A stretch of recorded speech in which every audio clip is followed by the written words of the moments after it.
hasil quick count dari sejumlah lembaga survei menunjukkan bahwa ini beberapa daerah sudah ada pemenangnya, Ya, termasuk betul. juga untuk di tingkat provinsi, kabupaten dan juga kota. Misalnya tadi di Medan sudah ada pemenangnya, tapi di sisi lain ini di Sumatera Utara yang melakukan pilkada serentak bukan hanya Medan saja, Betul, ada masih sejumlah ada daerah wilayah lain lainnya. ya. Misalnya Simalungun, Bayu. Simalungun. Nih saya mau langsung nanya nih ke Mas Burhan. Mas Burhan sudah bisa declare belum kalau di Simalungun? Ya, kalau kita lihat data sementara, sepertinya kami sudah firm untuk declare. Memang datanya masih sedikit, tetapi sudah di atas 52%. Kemudian proporsionalitas wilayah juga sudah terjadi, jadi Simalungun atas, Simalungun bawah itu sudah masuk semua. Dari hasil sementara dan stabilitas suara juga sudah terjadi sejak sejam yang lalu. Itu Radiapo menempati posisi pertama 43,35%. Disusul peringkat kedua adalah Anton Saragih, ya, itu 28,52%. Peringkat ketiga adalah Mujahidin Tumpak 20,97%, dan terakhir adalah Wagner Abidin Syah 7,17%. Jadi dengan margin of error kurang lebih sekitar 1,5%. Plus minus, ya, bahkan kalau kita mungkin menghitung sedikit lebih optimis cuma 1% plus minus itu Radiapo dan Zoni Waldi kemungkinan besar akan menjadi bupati baru di Simalungun.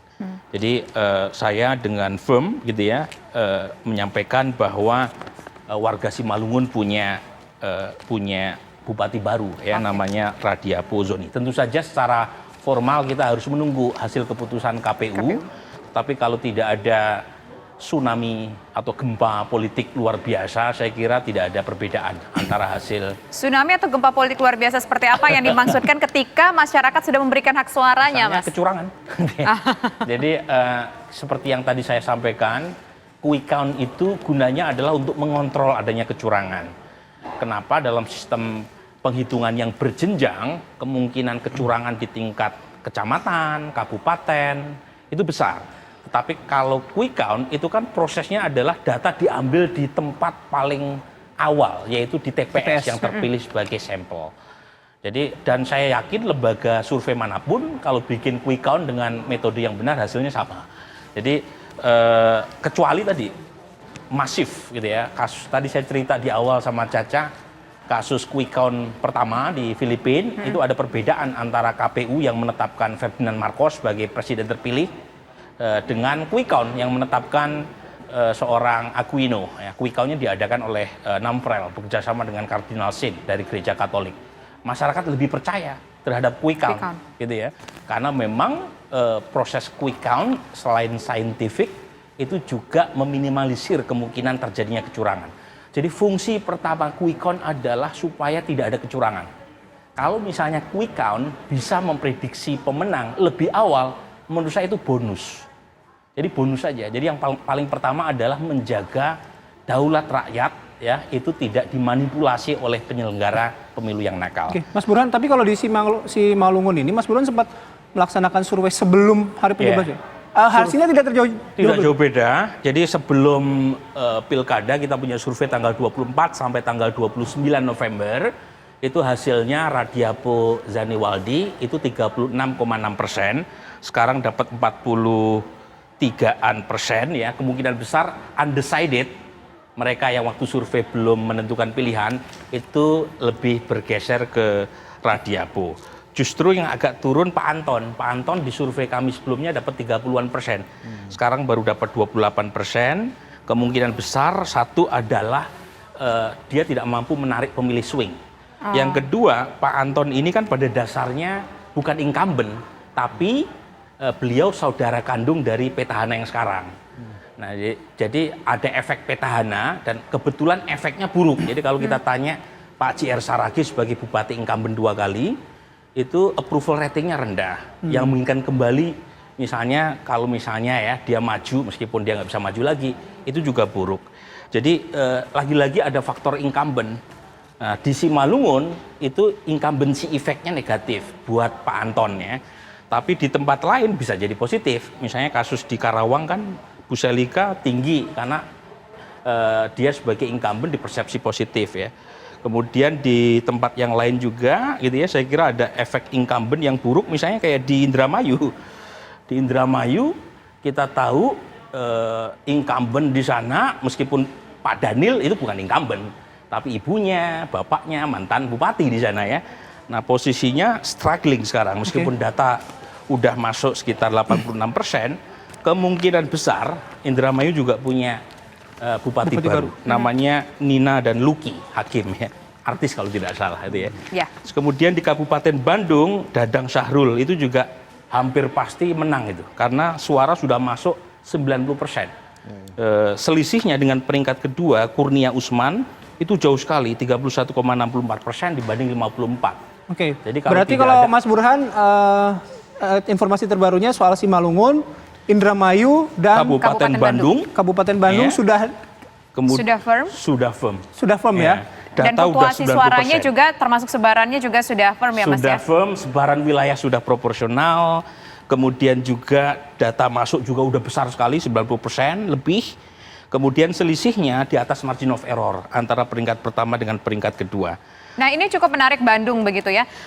Kalau berbicara soal Kabupaten Bandung itu hasilnya juga sama. Sebelumnya sempat melakukan survei juga. Hasilnya sama juga. Sama persis. Jadi malah sedikit lebih lebar kemenangan Dadang dan Syahrul. Ini Syahrul Gunawan mungkin ya. Betul ya. Artis. Jadi dua paslon yang menang meskipun posisinya sebagai nomor 2 itu dua-duanya artis.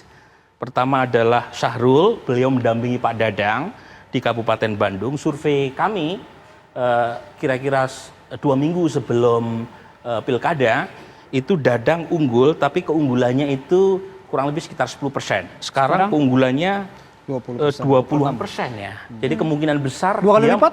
Iya, kemungkinan besar kan kalau survei sebelum pilkada Bayu itu ada yang namanya undecided voters. Mereka nggak mau jawab.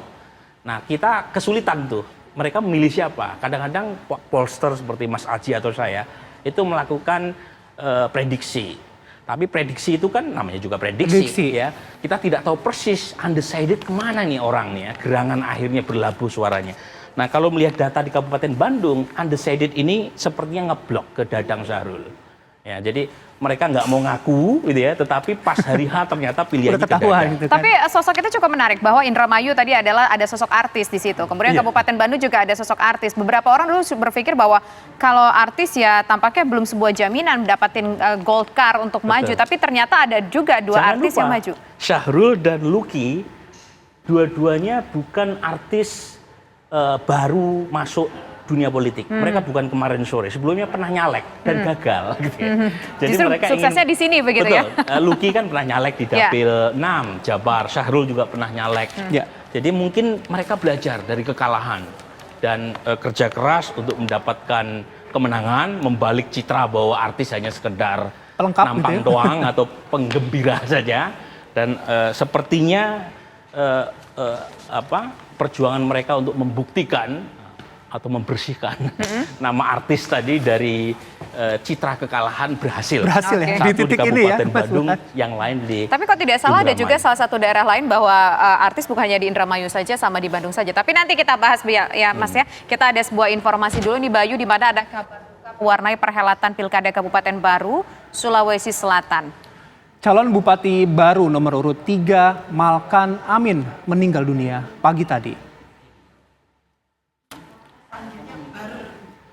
Pihak keluarga dan DPD Partai Golkar Sulawesi Selatan membenarkan informasi mengenai meninggalnya Malkan Amin pada Rabu pagi tadi di Rumah Sakit Umum Wahidin Sudirohusodo, Makassar, Sulawesi Selatan.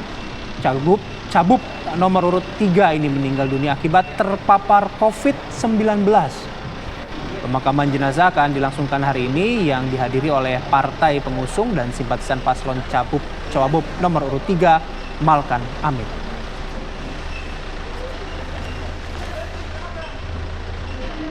Karena bagaimanapun saya selaku adik daripada beliau, keluarga dekat daripada Haji Malkan itu sangat terpukul melihat kejadian seperti ini. Nah, gitu. Kalau rencana pemakaman sendiri, Bang? Kalau pemakaman untuk sementara ini kami belum dapat info karena keluarga yang anak-anak dan menunya masih ada di Makassar, belum ada info kami terima. Pemakamannya di mana karena info itu kami belum dapat.